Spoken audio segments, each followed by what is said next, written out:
So the next topic of the discussion is my rate of flow or discharge.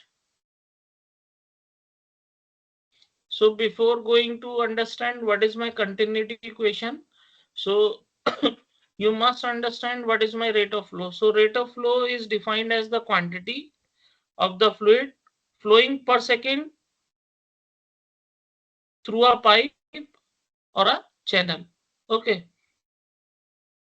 So it is defined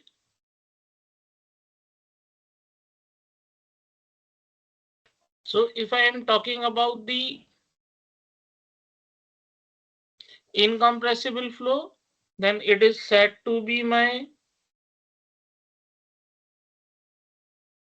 volume of fluid flowing across the pipe per section. If I am talking about the compressible flow, then it is said to be my rate of flow. Okay. So mathematically we can write